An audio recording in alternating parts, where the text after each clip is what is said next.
Welcome to the kidsministry.blog podcast. Every episode, we share ideas, tips, and resources to help your children's ministry thrive. You know that feeling, right? You're desperate for help, maybe with some kids program or, I don't know, a church event. Someone new shows up, all eager, and you just kind of throw them in, hope for the best, and then bam, you're running damage control, not actually doing the main thing you needed to do. We've all been there. So today, we're doing a deep dive into an article from kidsministry.blog. It's called How to Successfully Train First-Time Volunteers. Our mission here is to pull out the really actionable stuff. How do we turn those nervous newcomers into confident long-term partners? Get them past that initial, chaos. Okay, let's unpack this. That's a great starting point because, the chaos is so common. The article really jumps on that right away. What's fascinating is how often we fall into that trap, expecting people to sort of absorb everything by osmosis. Yeah. But the source is pretty clear. A lot of that initial scramble, it's avoidable. It comes down to, proactive preparation. Yeah. That really stood out. The first big takeaway they hit on is don't wait until Sunday. They tell this story about Sarah, a new volunteer, right? Third graders, Noah's Ark. And she's just kind of dropped in. The leader's juggling, explaining scissors rules and finding goldfish crackers. Sarah just felt lost, basically useless.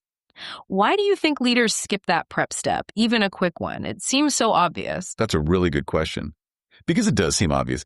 The article suggests the big barrier is often just perceived lack of time. I'm too busy. Yeah. But the alternative they suggest is so simple, like a quick pre-meeting, even just a 20-minute phone call, just covering the basics. Age group, when to show up, maybe little quirks like, Marcus always needs the bathroom during story time. Yeah. You invest that little bit of time up front, and it saves, honestly, hours of confusion and stress down the line. It's about prioritizing that clarity. Okay, so getting them prepped before Sunday is key. But then what? How do you integrate them smoothly? The article talks about a buddy system. This sounds interesting. It's more than just shadowing, isn't it? What makes that work so well for keeping people around? Yeah, it's that consistent personal mentorship. It's not just watching, it's learning with someone. They used Jake shadowing Maria as an example. It showed him how to redirect wiggly kids, how to handle a meltdown over a broken crayon, even practical stuff like where they keep the good tape, the little thing. Good tape, always important. Exactly. And this connects directly to their idea of start small for real. They contrast Jake's experience with Jennifer, who got this massive info dump all at once and just got that glazed over look. We've all seen that look. Oh, yeah, overload. Right. Instead, you start them with simple, concrete tasks. Helping kids find seats, passing out supplies, wiping tables, maybe just standing near a particularly wiggly kid. And it makes a great point. Some volunteers are happy doing just that. And that's totally okay. It meets them where they are. For others, it's a stepping stone, right? Building confidence step by step. And that practical side, it also covers the, let's call it the weird stuff, doesn't it? The things nobody really wants to think about. Accidents, throw up, major meltdowns over the wrong color marker. How do you prep for that? You definitely need to. It's about preventing that deer in the headlights moment for the volunteer.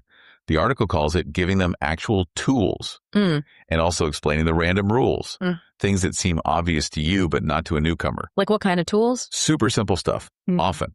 A laminated sheet with the absolute essentials, side hugs only, 2 adults always in the bathroom area, maybe get a leader if there's blood, vomit, or tears that won't stop.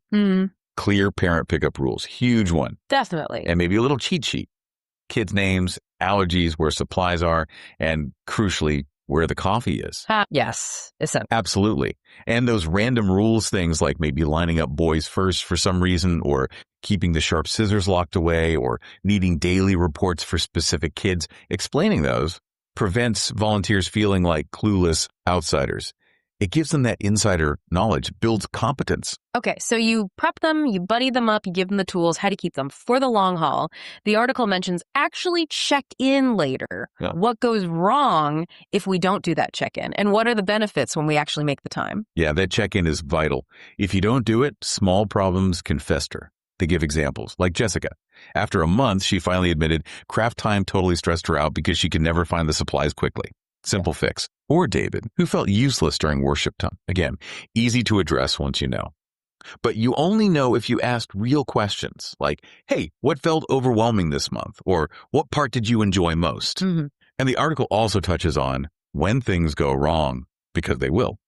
The key is to accept it, problem solve together, don't panic. They mention like a paint on a fancy dress incident that actually led to a better system for smocks or something. Turn mishap into improvement. Okay. Learn from it. Exactly. And finally, remember that some people need time, like Mark in their example. Super quiet at first, but grew into a key leader because they gave him space. It all points to thinking long term. This investment in training, it isn't just about surviving next Sunday. It's about building ministry partners for years. So putting it all together, this deep dive really shows that if you invest that time up front, the prep, the buddy system, the practical tools, the check-ins, you move volunteers from feeling overwhelmed to feeling confident. They feel prepared, supported, and like they can actually make a difference. Absolutely. And final thought here, the bigger picture. This investment in training, it's not just about making the leader's life easier, although it certainly does that. It's fundamentally about creating a place where kids are safe, where they feel loved, and they're cared for by adults who feel genuinely equipped and confident to do that well. Good volunteers stick around when they feel prepared and supported, and that makes all the difference for the kids. Thanks for listening. To find more ideas, tips, and resources, go to kidsministry.blog. We'll see you next time.